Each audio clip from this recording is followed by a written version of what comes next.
Good afternoon from Dubai, and good morning and good evening to the audience, depending on where you are coming in from. So, we are back with another exciting webinar. It's part of our What's Next series. And today we are going to have a conversation around return to office. And I think this is a very relevant topic in today's scenario. And we will be discussing this with our illustrious panel of speakers. We'll be talking about the challenges and opportunities in this new hybrid world. And I think we can all agree that the future of work is hybrid. And we need to learn from what we have seen in the last 15 months to create a workplace where everyone can thrive. So let me quickly introduce, or rather reintroduce our panel. For those of you who were with us last time, John Scott is back. He is a thought leader from New York. We have Arnaud, who's coming in from France. And he is the face of happiness in Europe, if I have described you right. And Rajiv, my good friend from Dubai, and he runs the Happiness Coaching Center. And good to have you back, Rajiv. We also have two new panelists with us, Dr. Reena and Thibaut. And I will let Dr. Reena introduce herself to our audience. Over to you, Dr. Reena. Hi, I'm Reena Marfatia. I am an internal medicine and infectious diseases specialist. I practice in San Francisco, California. This pandemic's kind of been an interesting time, especially for an infectious diseases specialist, because this is what I trained for, not expecting it to ever happen, but here we are. So I have been working with companies through the pandemic, helping them kind of stay safe through the pandemic, what kind of work schedules to have, and now returning to work. So we're working on what works best. Also working on mental wellness through the pandemic, which is really important. So I'm here for you. Ask me anything you have, and I'll hand it over to Thibaut. Thibaut, your mic. We can't hear you. Yeah. Hello? Yeah. Yes, good. Okay, I'm Thibaut. I'm a consultant. I've been working in the consulting industry for the last 20 years. I'm based in Paris, and I'm specialized in the support for transformation for large organizations and teams. And these last weeks, months, surprisingly, I'm working a lot in bringing hybrid work into the companies and of my clients. So I'm bringing them support to help their employees coming back to work in their office. So I'm very happy to share this with you today, and ask me any question you want about that topic. And Sharad, I'm sure we'll cover lots of topics today. Sure. Thank you, Thibaut, for that introduction. So let's get started with our conversations today. And I want to read out this quote that I read recently. It's by George Anders of LinkedIn. And he says, be ready to build a new plan, not just once or twice, perhaps 3 or 4 times, because what worked for your people and your business in April may not work in November. So I think organizations need to be nimble and agile. John Scott, what do you think? Yes, of course. Thanks, Sharad. So agility and the opportunity to be nimble is a critical criteria for organizations always. And the pandemic has really accelerated that requirement to make sure, to your point, that they not only are engaging their teams where they are presently, and it's now late June, yeah. The looking forward to the fall is going to be difficult to just put it in place and say, we're going to stay here. It's also interesting to look at this through the lens of, it's not in spite of business success and the criteria and rigor that businesses need to set a flexible schedule. It's because of this. It's actually because we want organizations to thrive and to grow and to take the opportunities to really connect with their teams to make sure that they can help them get to those places while honoring those people as individuals. And it's really because we're looking at the end goal for everyone, for the organizations, for their, for their employees and executives, and for their customers. So it really does a full sweep around. So I'll kick it over to Arnaud and see what you think about that. Thank you, John. Roger that, as we say in America. Roger that. Yes, I've been back in France for 2 years, and I've been coaching forever for at least the last 10 years, and we have now a personal growth platform called Humanava. But what I'm seeing is just really this notion of trust. I don't know if some of you have read this amazing book called Trust by Fujiyama, I think. There was this Japanese consultant years ago, and he already talked about the notion of trust in Asia, America, Europe. And in Europe, especially, we have a really hard time with trusting people. We know whether it's in France or America, or I don't know about Dubai, but I know some part in Asia, 50% of the population workforce wants to come back at work, right? 50%. Yet, and especially in France now, and many parts in Europe, it looks like up to 80% of managers want the entire workforce to come back, because since COVID seemed to be a bit away, sort of, and they do not care at all about the mental health of some people, even though they talk about it, but it's just lip service. So there's really a notion of trust, of trusting people for the very first time to do the work they know how to do, and let's see how they become autonomous with this. Let's see how productive they can be, because this is the only way. When you trust people, you can have great surprise. You can have amazing creativity. You can have create space for them, mental space. And unless you create mental space for them, you won't have creativity, you won't have surprise, and you won't have the product you need now for this crisis, right? You need new product, you need new way of working. And this goes together with the corporate culture as well. Corporate culture is dying right now everywhere. Since a corporate culture is, there's nothing theoretical about this. Corporate culture is made out of the traditions of everyone's energy in a company. And right now, since some people are leaving the company, 50% are in burnout, some are in depression, some are getting fired, the product no longer exist. You need to create a new corporate culture. Up to you, Rajiv.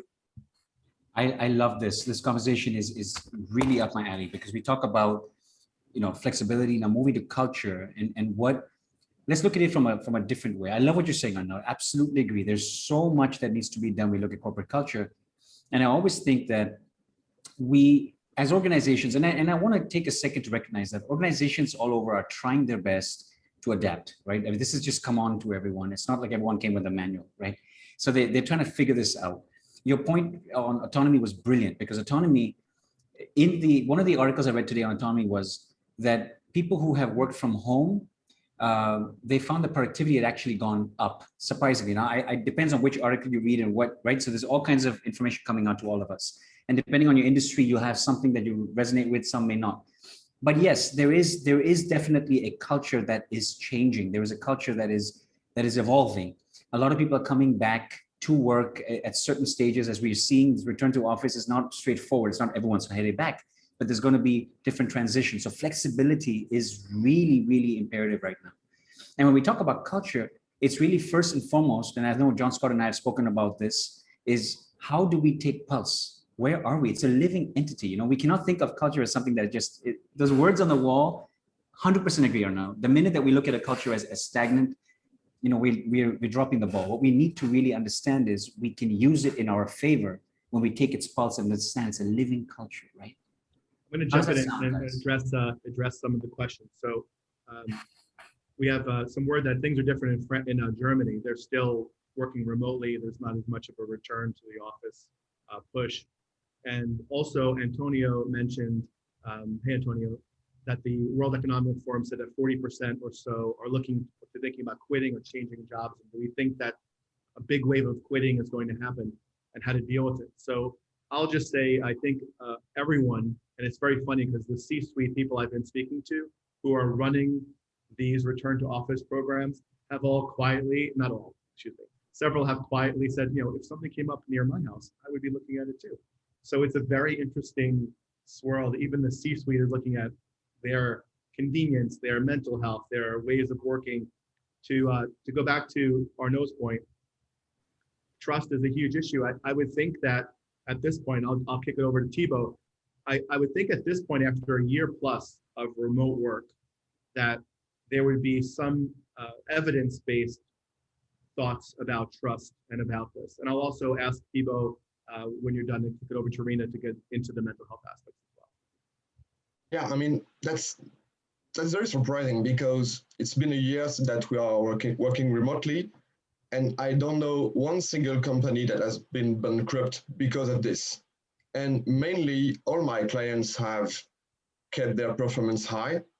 So we have a factual evidence that remote work is not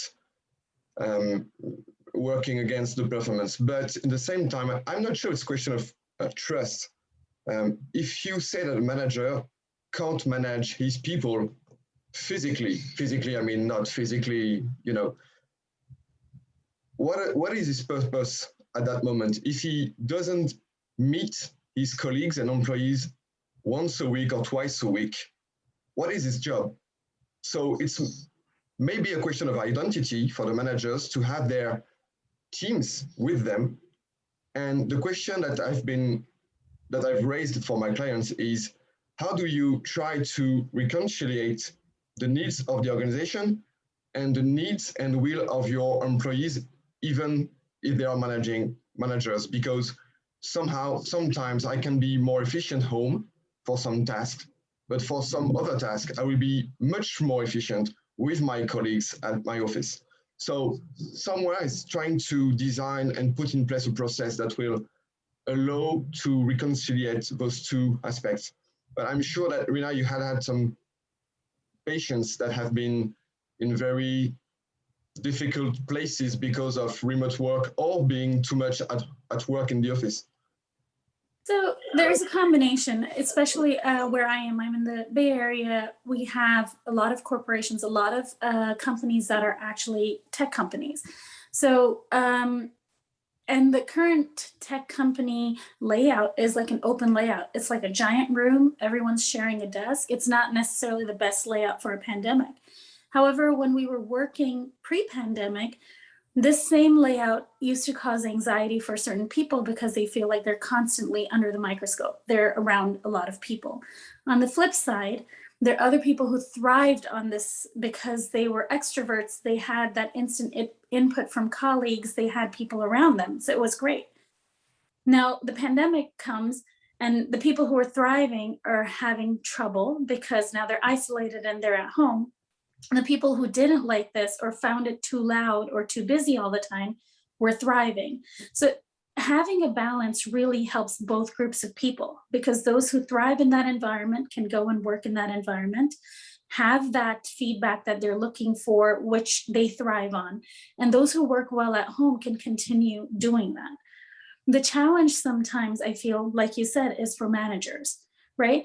Because a lot of managers, the performance evaluation is based on your interaction. A lot of it comes from what your gut response is to some person, one person versus another. And this is a great place to evaluate how we, or see how we evaluate people, because maybe there has to be a more concrete way, which is standard, and it can be applied across all forums, which makes it a little more fair, because it's not based on a personal interpretation of a person. It kind of removes that aspect of like, I don't really like this part of this person, so I'm gonna ding them for it, because it's all based on productivity. It's based on what they're giving. So it actually may help everyone all around rather than just one part. And I think it's a great way to approach it. Commuting, especially when you're in a bigger city, the amount of time you spend it either in your car or on public transport, and the things you can do in those hours, even if it's just exercising, which is so good for your mental health, or catching up with your family, which is so good for your mental health. There's so many benefits of being able to do that. work from home and cut out some of the and carve out some personal time, that I feel it would be great to have a combination, because some days you just can't do that. You have to be around your people. So I think everyone's bringing up really good points for mental health and just overall health, to you know, have a hybrid model. If I may come in, if I may just come in for a second, and I was reading this, I think just this past week, there are organizations now, especially in the US, who are having allowances for mental health issues for employees. And not only having allowances, they are following up with the team managers if the employees are actually using those allowances, because loneliness is a killer, right? Mhm. There is no more of those water cooler conversations that you were used to having. You are sitting day in, day out in front of a computer. There is a digital exhaustion setting in. There are burnout issues. So, Dr. Reena, my question to you is, how do people fight loneliness while working from home? Do you have any suggestions or anything that is practical that people should be looking at?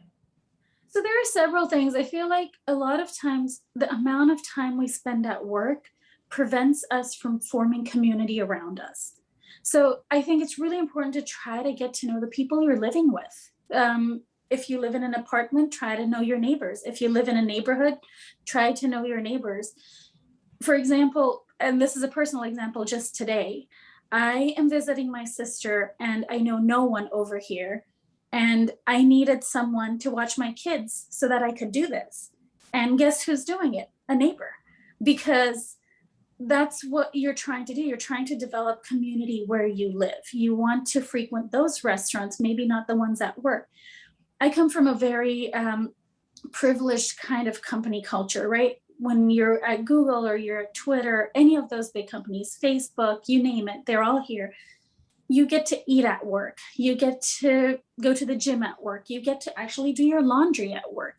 So people have started making their homes at work, but we need to start getting back into the community we live with. And I think it serves as a little bit of a reality check as well, because not everyone is living that privileged life. Maybe someone next door to you is an essential worker and has to go into work, but it reminds you that not everyone actually choice either. And it keeps us grounded. So get to know people around you, talk to them, see what they can, how you can help them, how they can help you, and form a local community. So you have more on both sides, from work and at home. Sure. Someone just asked that question right now about how companies should invest in fitness and mental health. I think they're doing it already. But again, it is offered to a privileged few. Not every company has the capacity to do that. And if your company is offering you that, recognize that you're coming already from a place that is a company that can offer that. Not every company can. We were working through the pandemic with people from smaller restaurants, people who had to go into work because they are living paycheck to paycheck or not even. And those are the people we need to make sure we're staying connected with, because they don't have these resources. And that's where our role is in the society. That combats loneliness. It fulfills that need for helping that we have as humans. It gives us that internal satisfaction. And maybe Rajiv, you can add something to that, as I see you nodding your head. Absolutely. I love what you're saying. I completely resonate. It's absolutely right. And there's the element that we look at mental health, and it's always been very reactive in organizations. It's always like, well, what do we do when that's a problem? But proactive mental well-being. Right now, a lot of organizations are realizing that people are coming back at different states. And if you can be proactive about it, give them tools. I love these stories when you hear organizations stepping up and providing these facilities. Like you said, not everyone has the resources to do that. And what else can we do? I guess the conversation goes, as we return to the office now, whatever the stage is, whatever the different industries are, what are some tips we can apply, Dr. Reena? I love what you said about community building when you're working from home. But for those people that in some industries, they do have to come back, right? So if you're maybe in the hotel industry or some other industry where there is that face-to-face requirement, you may come back a little scared. You may be in grief. There may be different situations. Everybody has different situations coming back in right now. Organizations can take proactive steps, right, Dr. Rina? We can create, support circles, and so there is stuff we can do to accommodate even that before it goes into the space of mental health and cure. Do you agree? Do you think what are the advice you have for that space? So I think it's really a mixed bag of things. And again, I think looking inside to see who you are and looking inside to what your needs are important. And self-reflection is really hard. Sometimes even recognizing that you're feeling lonely is hard to admit, or saying that I can't really be with my family any longer and I need to go to work. That's really hard to say. There's so many cultural things, there's so many things that we've grown up with that admitting some of these things is really hard. So I think being honest with oneself to see what your needs are so that you can address them and meet them in an honest way is going to be something that's really important.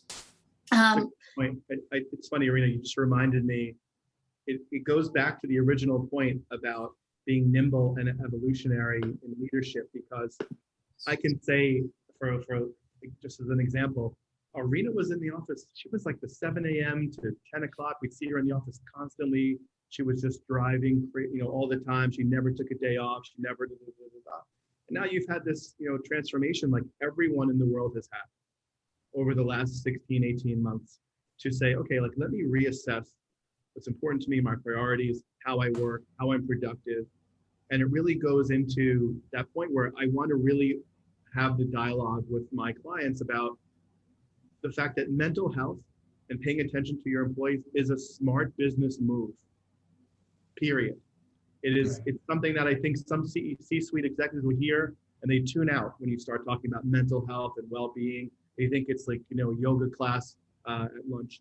It's not simply those things. If you want to be competitive and viable and accelerate your success going forward, the organizations that do that, the leaders that do that, are going to pay attention to this in perpetuity, because it's really, really critical. And I want to kick it back to Thibaut, a question from our friend Loren in France. Do you believe teams have a better chance to be empowered after the remote work experience, even if hybrid becomes a norm? It's all germane to what we're talking about. Do you think that teams are getting more empowered? Yeah, I do think so, but to me, it's very close to a question Arno raised before about the autonomy. And I had this discussion with one of my colleagues and a client yesterday evening, and he said, my guys have to be more autonomous in their work. I said, yes, autonomous is not independent. So you have to be able to work together as a team. And on the other side, the autonomy is only possible if you have a clear framework in which you can be autonomous. Because if you put no framework, that's anarchy. That's not autonomy.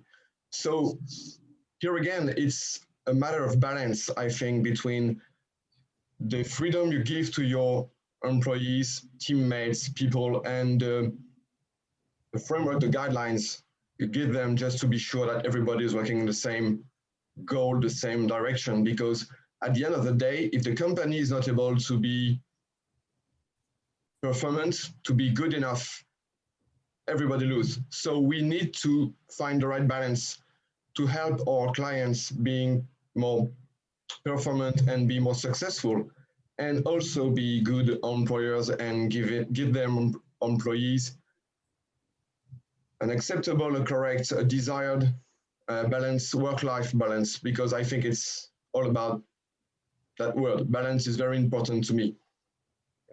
I think it's also important, and I'll ask Arnaud for this one.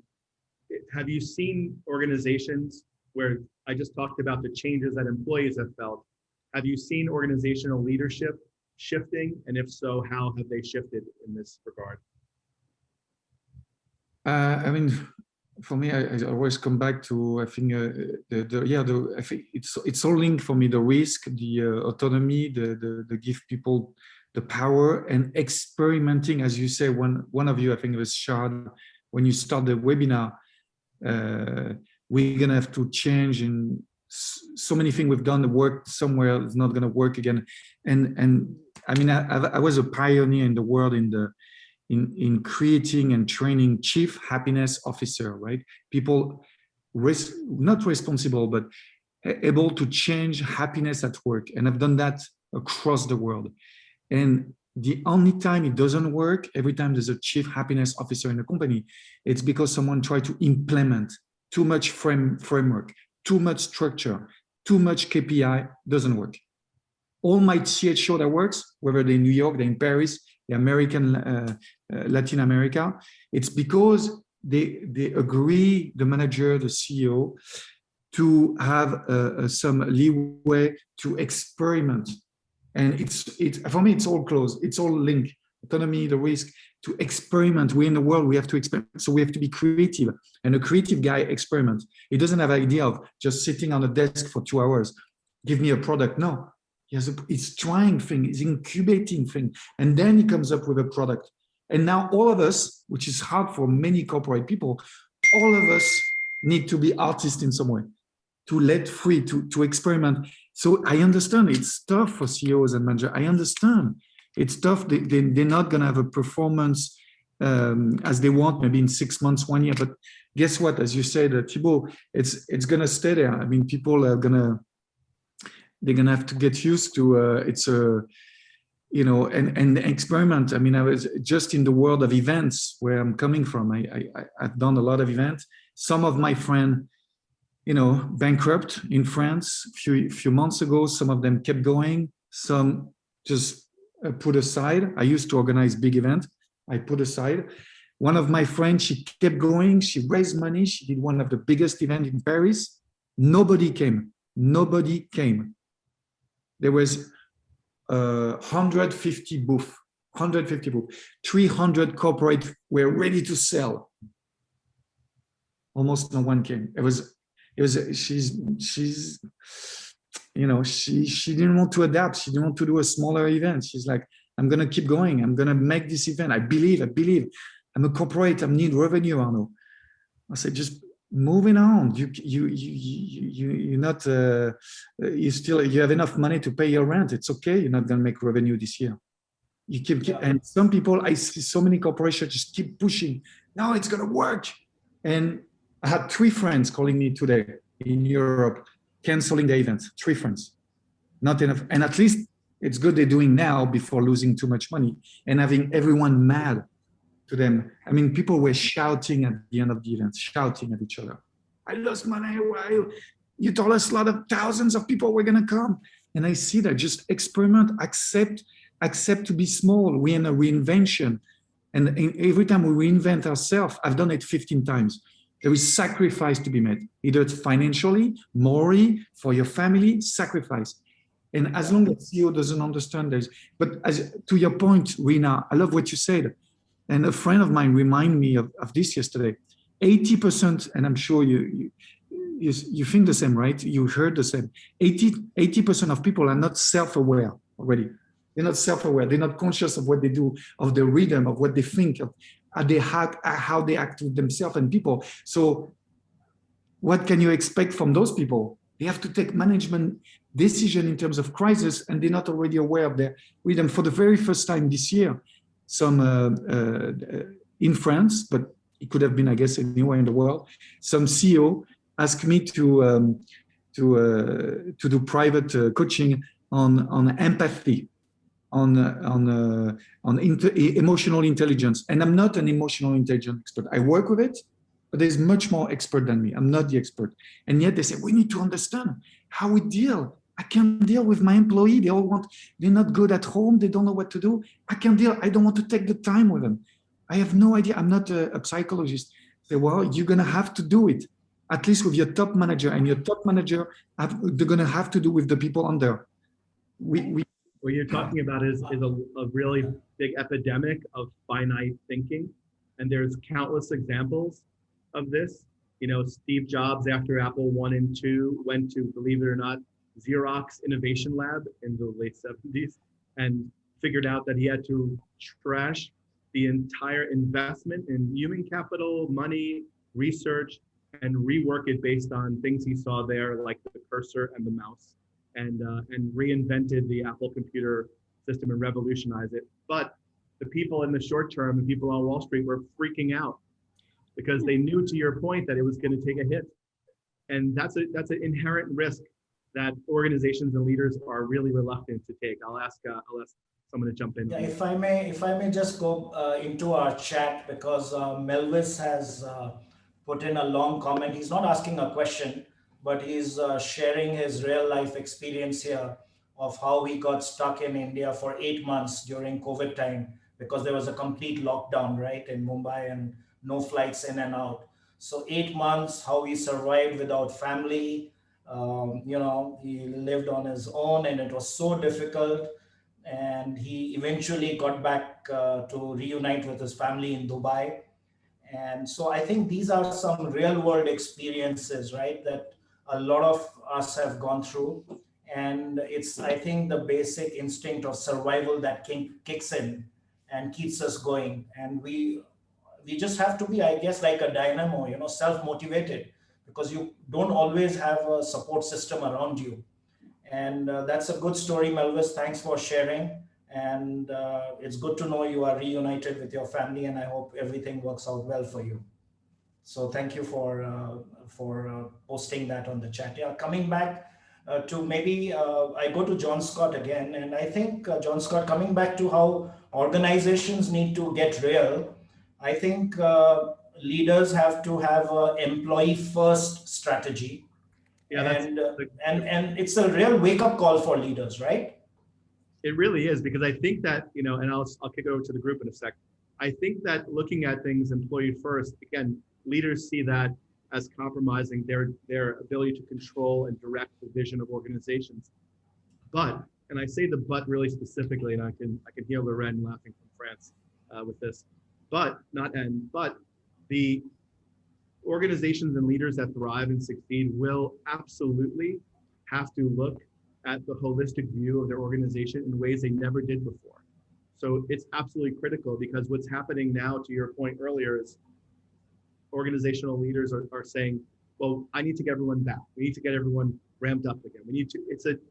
I had this conversation with a leader last May of 2020 on a video call. He said, I just need everyone back in the office, back doing their jobs the way they were. And I leaned in really close and I said, it's over. What you knew before is done. The ability to say you need to be in the office, and this is a good question for the group, because it's an issue I face with my clients all the time. Other than, and I'll laugh about, Lorraine was laughing, my friend Antonio's comment, sometimes being trapped at home with your family 24/7 is also a killer. And I know Antonio personally, and a little girl is wonderful, and I'm sure the energy of a toddler around is pros and cons all the time. But how do you really find that balance if you don't open yourself up to new opportunities and new options? Right. So I think if you can think about this leader I had last May in a conversation, who said, I need everyone back. I don't care. We have to come back. He took a very, in my opinion, as a parent, a very parental view, which is the simple answer we give our children sometimes is because I'm the boss. That's it. There's no explanation. Now you have this different Pareto rule in place where you have 80% of the work getting done by 20% of the top people in the organization. And those 20% of the people are desirable to other organizations. So now to some of the other chat questions, how is that going to impact organizations? People are going to leave. I think we're going to see a revolution between now, June of 21, and the end of 2022. It's going to be one of the most migratory places for really high-performing leaders in the history, in the fourth industrial revolution that we're in the midst of right now. So I kick that back to the group. How do you feel your clients and your view of the business world around you is evolving or needs to evolve in that regard? Thibaut or Rena? If I may jump in, what I feel is change is hard. Change, whether positive or negative, is really hard. And right now, I think everyone's struggling with this because the pandemic has had us change and accommodate and adjust almost every week. There's something new that's thrown at us. And all we want is to go back to the way things were, where there were no change, and let's just be done with it. And I feel a lot of leaders are stuck in that place where we just want to go back to where we knew and not have to deal with the change. So this is a time where there's going to be a new crop of people who can help these leaders through, where it's either coaching or there's someone who comes in with a change management perspective on how to manage these things to help all leaders navigate this change so that they don't say, this is how I want it because I said so, but to give them something to hold on to help lead their team through the change and be effective leaders. I feel like that's going to be something that's important. I think Thibaut has something to add to it. I know you were going to say something, so. Yeah, thank you, Rina. I mean, it's basically they have to go through that change too. So what we're saying to leaders is that you have to try fast, to fail fast, and to learn fast. And then you can do it again.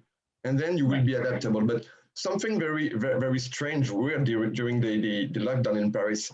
I have some friends in the consulting industry, and when you're seeing things from a young urban employee, they only wanted one thing, going back to work.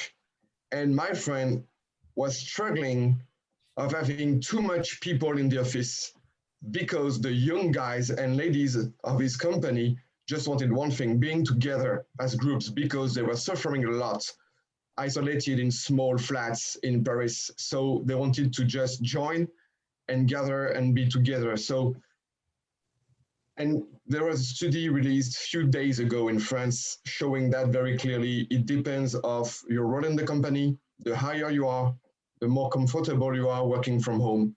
If you're a male or female, it has an impact. If you're young or not, it has an impact. So basically what everybody is saying is the same in all the studies I've been watching for the last 6 months. 80% of the employees want to come back to the office for something like 2.5 days a week. And they don't want any open space. The flex office that was the very, very hype environment these last months, 80% of the people say we don't want flex office. We want to have closed offices for one on several people, but we want to be together and to be able to manage our space. So people want to do their home at work. So all these things will create lots of insecurity for the CEOs and their top management teams. So they have to experiment. They have to think about the culture they want to put in place for the coming months, years in their company, and then try to experiment it with their guys, with their teams, and leave room for failure, leave room for experimentation and learnings, and leave room for, yes, freedom and higher involvement of their people because of that. Thibaut, if I may come in here, I want to bring the technology angle into this conversation. Now, we all agree that digital transformation has accelerated post-COVID, right? Big time. And there are now a lot of collaborative tools that are being built. And John Scott, you remember you introduced us to Rebel Base, right? It's a great collaborative platform where you can have mentors in one continent, your teams working from yet another, and it works seamlessly, right? The collaboration tools and the way technology has evolved in the last 15 months is amazing. And this also calls for retraining of the workforce, because not everybody is digitally savvy, right? People before COVID were somehow surviving without being too computer friendly. But in these times where you are forced to be so savvy, I think technology plays a major role in bridging that gap. So if any one of you want to jump in with any experience where you think technology is helping people work as teams together, clearly if you look at Microsoft Teams or Google Meet or Zoom, the number of hours and minutes, I mean, it's exponentially increasing week on week, right? So anybody wants to take it forward in terms of how technology is going to help us, work closely? I'll jump in, Sherrod, here. It's interesting. A lot of us were forced to adapt and pick up technology. Some of us coaching, we've worked with Zoom in the past. We've been comfortable, but a lot of organizations adopted meetings by force. We had to use technology. And just sticking on this, for example, the thing is, technology is a tool that we can always plug in as businesses. We see the benefits of this, but we have to learn We have to learn how to apply these technologies, even in times when it's not, for example, now it was difficult because we were in the pandemic, we had to, we had the distance. But when we get over this phase and we start to return to the office, it's possible that we won't be using this technology as much, but still there is the opportunity to learn and continue to use these technologies in our businesses, because there is so much good that's come out of this, right? I mean, someone here spoke about the commuting, right? In certain cities around the world, you waste hours and hours driving, right? So this has really helped. There's a lot of connections that have been made that were not possible, right? So technology has really broken down, has opened up the world for all of us. I mean, this conversation today is amazing because we are sitting from all around the world and we're having this conversation, right? And it invites you to explore how, as technology is being developed, as new things come out, it's giving businesses an edge to understand that you can apply this and expand your people. The problem is where people start to take one to the extreme and they go, for example, the whole journey to the AI. AI is fantastic, has a lot of amazing benefits, but at the same time, humanizing processes is just as important, right? So we have to learn to balance as organizations. We have to learn how we can, empower our people. Ensure, there was a question earlier, someone asked on physical and mental well-being, and they said, is it important 1 year out? What's your take on that? So, yes, the balance, technology is important, but so is the physical and mental well-being. Organizations must actively now look at creating this marriage. And we've been given this opportunity to experience it. Extreme, definitely. This has been an extreme. I throw it to you guys on the screen. I mean, it has been difficult, but people have embraced it. It has brought a lot of good too. Yeah, Antonio brought up a good question just now, which is, how do you handle when a company, in terms of setting boundaries, right? This is such a challenge for employees and for leaders also. What are the healthy boundaries? Is it okay to say to your employees, well, you have to be on the call at 2 a.m. And those of us on this call have experience with working at bizarre hours for sure. But is it a practice that you should be aware of? Because I think, and I'll kick it back to the group just after this one comment, the promise, and I'm old enough to remember time before this and before the internet, the promise of this was freedom. The promise of technology was freedom. What's happened up until now is the accessibility and availability has just been cumulative and just piling on top of the work time. It's not been either or I'm going to be out of the office, reach me here. There's a meme that went around about the differences between the United States and the rest of the world, which is, my out of office greeting in the US is, I'm going for surgery. I'm just having a kidney transplant, but reach me on my cell. I'll get back to you within 3 hours after anesthesia. And in Europe, it said, thanks for your message. I'm on holiday. I'll write you back in September, 3 months from now. So, I mean, it's a joke, but I think the technology exists to empower teams, but where does that go into mental and physical health and also healthy boundaries? Because right now, my assessment of technology is that it's just more upon more upon more upon more, so that there's literally no time, and I'm guilty of it too, and those of you on the screen, most of you, and some of you participating in this, know that if you text me, or Sharad and I have this joke, if you send me a WhatsApp or an email at any time, I probably will respond within 5-10 minutes. And it's a problem. I mean, I have to admit my own problem with this.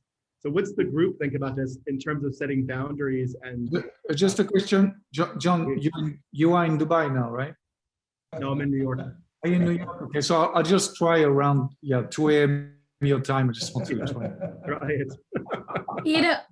I'll tell you something about this. There are people pre-pandemic who used to work globally or manage teams globally.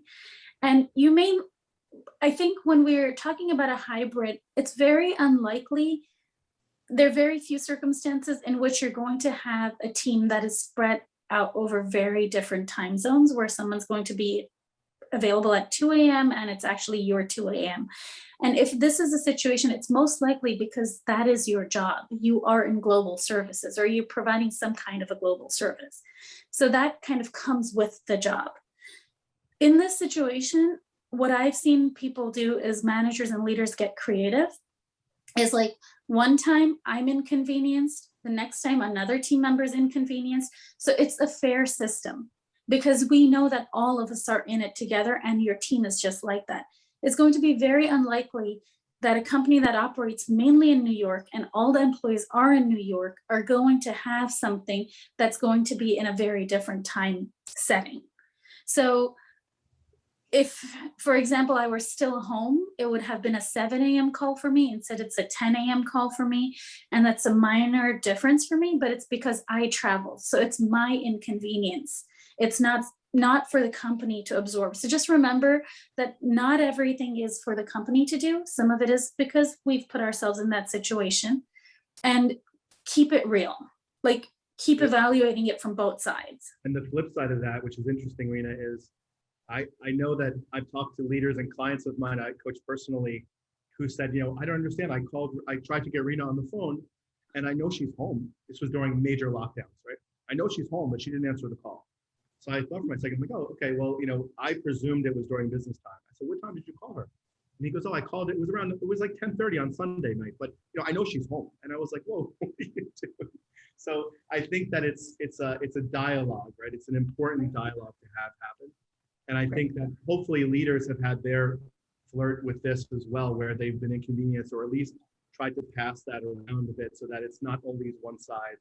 Like I think my biggest challenges with time zones have always been exactly what you said. We'll take a turn and, I'm doing a 4 or 5 o'clock in the morning call one day and they're doing a midnight call one day. And it's, we try to make it have some parity.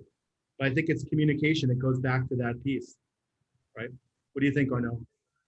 I mean, I was just thinking because I was living in New York for 10 years, and actually last Sunday, I called someone at 10:30 in the morning for a business thing, right? And and she's a friend, but she texted me later that day, Arnaud, we don't do that. We never call for business on a Sunday. It's like, oh yes, right. I forgot I'm back in France now. Right? Hello. And so I think it's good to have a Sunday totally off where I didn't have to call her on Sunday. I could have waited Monday morning, really. Right, but that's a geographic, particularity because Sunday is a work day in Dubai. So do I call someone in Dubai on a Friday? These are just conversations and awareness that has to happen. I think Rajiv is very good in taking Fridays and Saturdays totally off from work, right, Rajiv? I'm big on that. I mean, I was going to say the same thing, what Arnaud and John Scott were saying, and just say that, we need to, and I love Dr. Rena's point, you need to take the responsibility also. You gotta step in and draw that line, that balance, right? Friday, Saturday, I give to my kids. And that means that, a really important call, I'll take it. But I'll do my best to be present with my kids, be present with the family, do what I need to do with everyone, right? We have to create balance, right?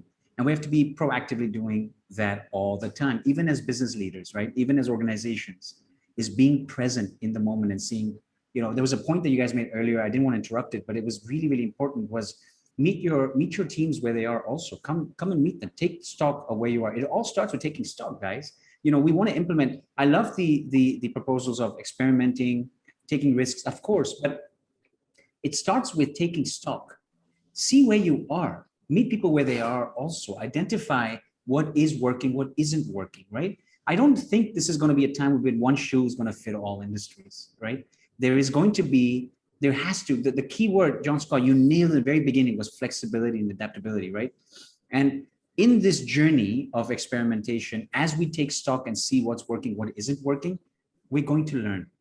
We're going to continue to learn. Yes, we may fail, but that also leaves us with some lessons. Yeah. So I have a question for the whole group. Yeah, I have a question for everyone.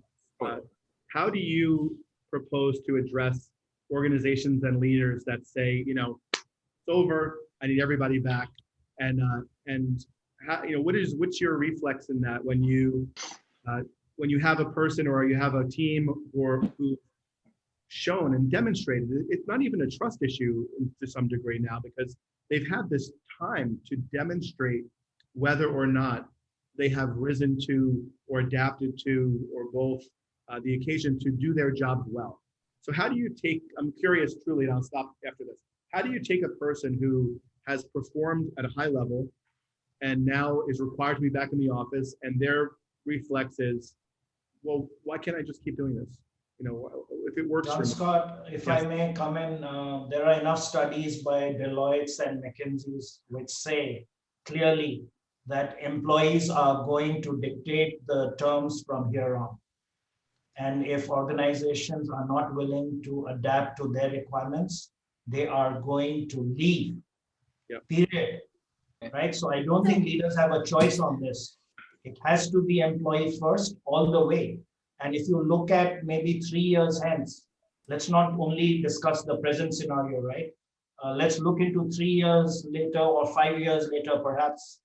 I think, again, the model that we are discussing is going to change on its head yet again, right? And I think if leaders have to achieve the objectives of the organization, they have to now work around the employees first. And if they take that approach now, then they are going to thrive in future. So that's my take on your question. I want to jump in as well, if I can, on that point. And there was a question also relative to what you're talking about, where it came to, we talk about employees and we talk about, someone asked about motivation right now. And I think this is really something we all, as leaders, as organizations, and even as people who are working at organizations, have to really understand is there's a big difference between motivation and inspiration. Organizations need to step up now to the plate and start to answer questions like, why do we count? Why does our organization count? Start to inspire so that people can come and have intrinsic motivation driving them. Because this is a time now where, people have gone through a lot. They come back now, they really need, like John Scott said, I've worked really well. I've done good. I'm hitting my results. Why do I need to come back to the office? We need now inspiration more than ever. We need to be flexible for sure. And we need to find ways to adapt. And I keep on bringing that back.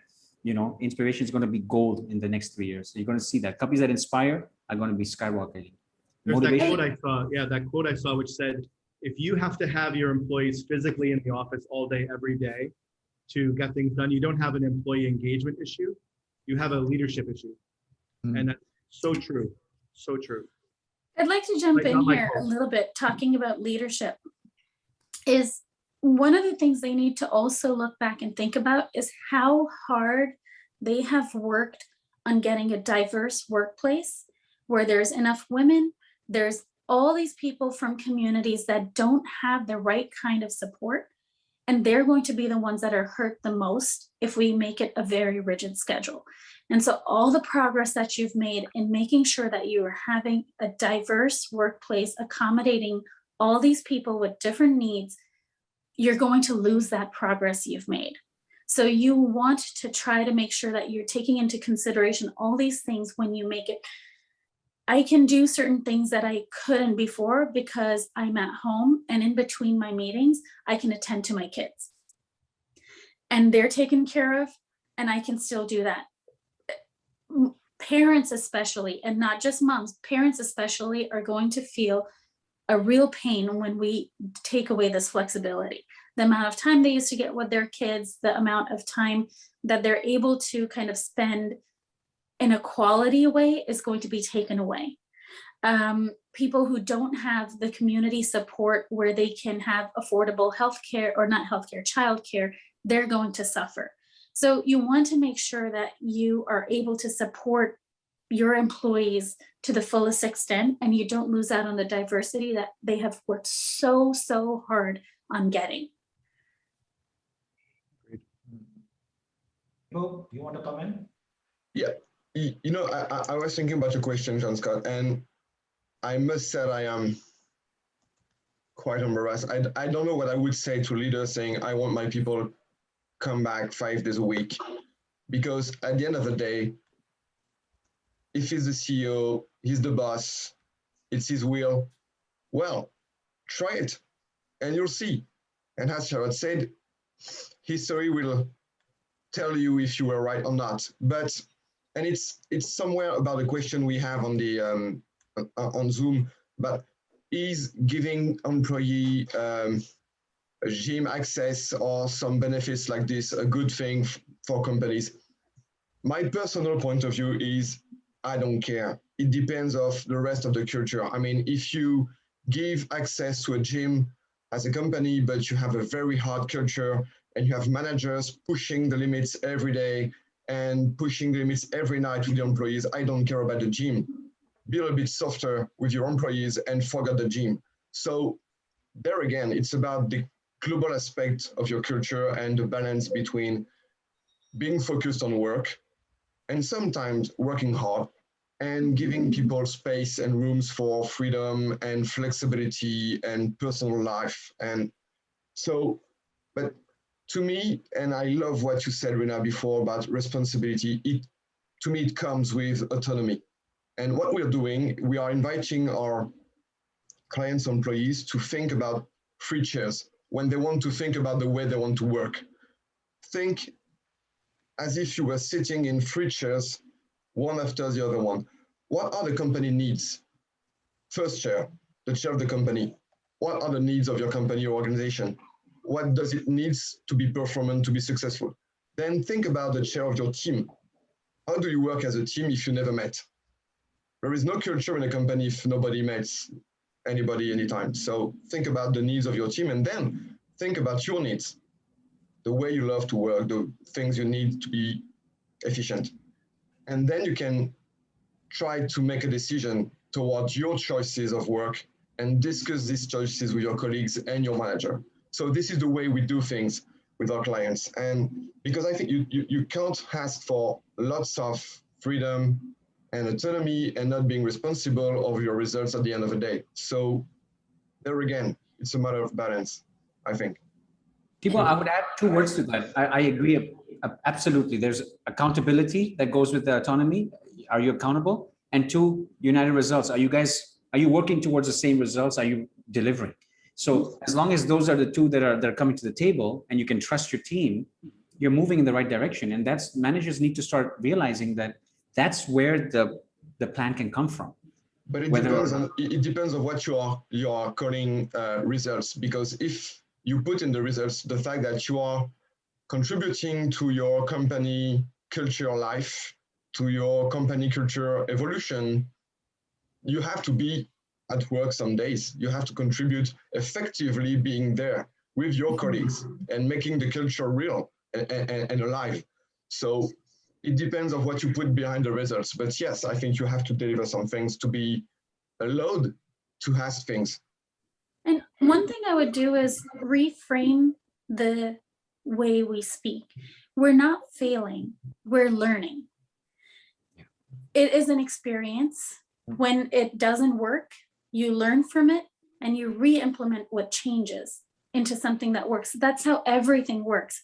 We're not failing, we're learning at every step. And that's going to be something that we have to keep teaching ourselves, that we're not going into a state of steadiness. We have to come with a growth mindset, and we continually learn and grow and learn and grow.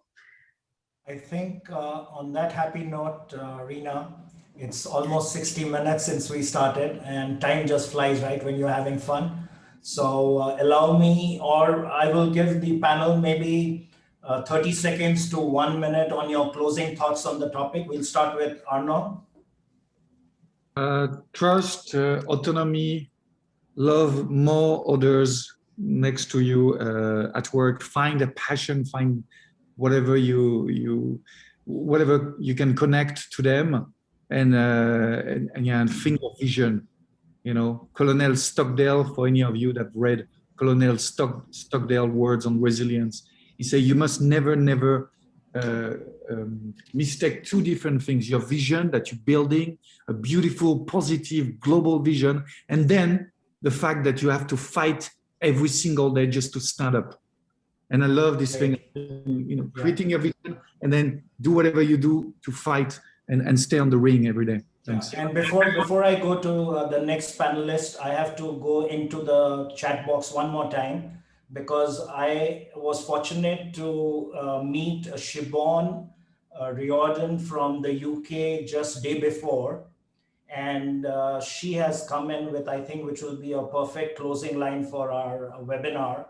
And she wants to quote Rumi, the famous Persian poet. Beautiful. And it says, out beyond ideas of wrongdoing and right doing, there is a field. I'll meet you there. And I think that's from an employee and a leader's perspective. There is a middle ground.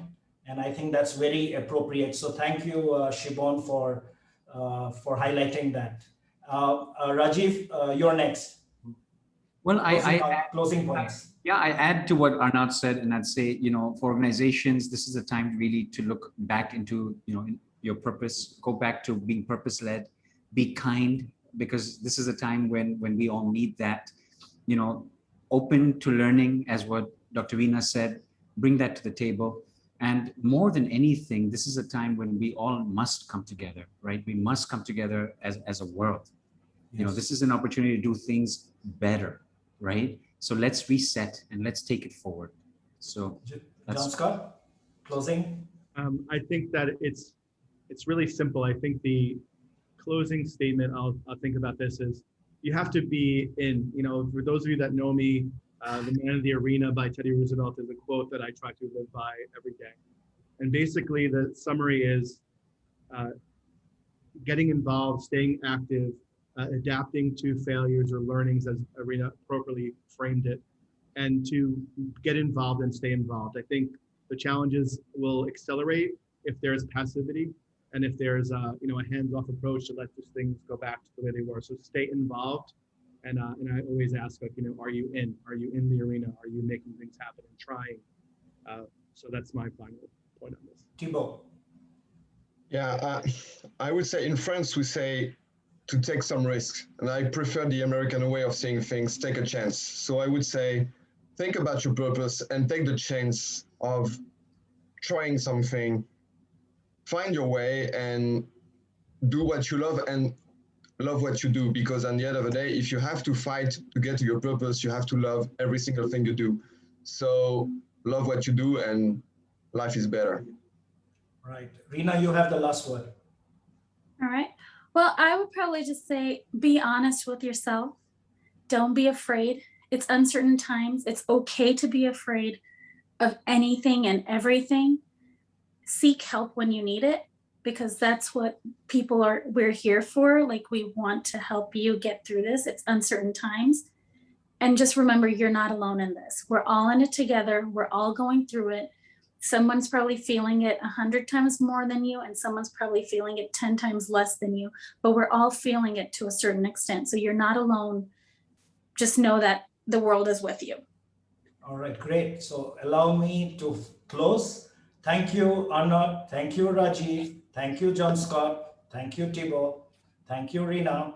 And thank you to the lovely audience for spending your 60 minutes with us. We cherish that. And we'll be back with another edition of What's Next pretty soon. We still have to figure that one out as a team, but we will be. And we will see you on the other side. So good evening and all the best from all of us. Cheers. Bye-bye.